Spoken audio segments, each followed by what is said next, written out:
Johanna. Hey guys, welcome back to my channel.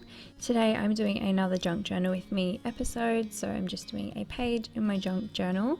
Today I wanted to try and do a page where I wasn't focusing on photos as my feature, so I tried to create a page where I didn't use any personal photos.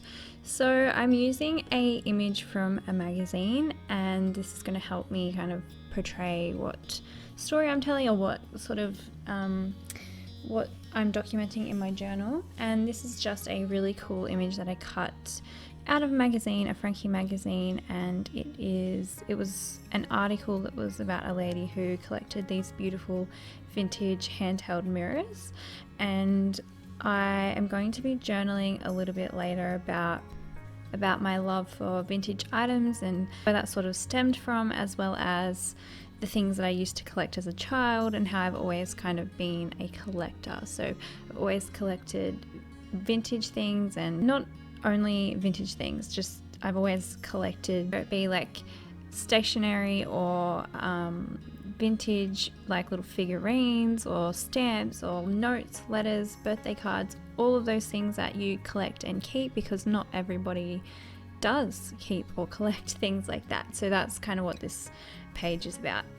So I cut out the image and then I glued it down across the page, and it was too big to fit on one page, so I just put it through the center of the page so that it overlaps onto the other page. And then I'm using one of my little vintage linens. I printed it out really small so that I could use it as a label, and then I'm just going to stamp the date on that piece.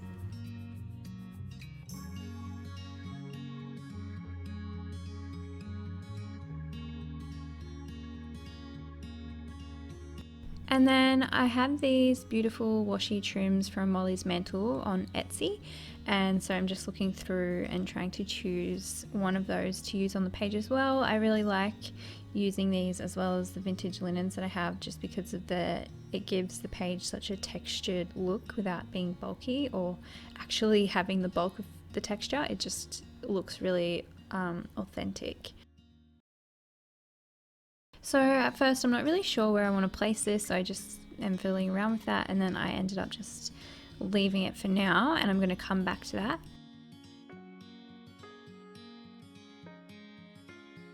And then I've got this little packet of label stickers.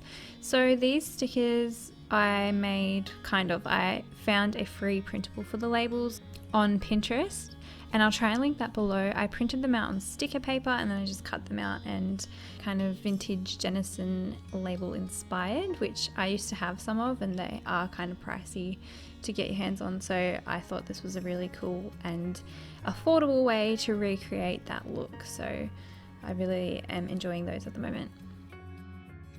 Then I am looking through one of my plastic wallets, and I'm just trying to see if there's anything else that I want to fit onto this page. I fiddle around with a few pieces that I pulled out, like some journaling cards and some stitch cards. And I'm just trying to see if there's anything else that really fits in that little space there off to the left. And I ended up going through my little display folder, and people ask me all the time where this little A5 display folder is from. It's from Officeworks here in Australia. I'm not sure where you could get it in other places, but that is where it's from, and that's where I keep all of my printed out linens from my Etsy shop, and like my washi trims from MollysMantel, and anything else that I print out. And I'm just cutting out one of the linens, and I decided to stick this down on the page, down on the ledger paper, because it just fit in that space really nicely. It just kind of looked like it was meant to be there. And I kind of toyed with the idea of hiding it in a pocket, or I'm using it as a journal card, or having like a fold out on top of it, but I ended up deciding just to stick it directly down on the page. Sometimes the simplest idea is the best idea, so yeah, I just glued that down.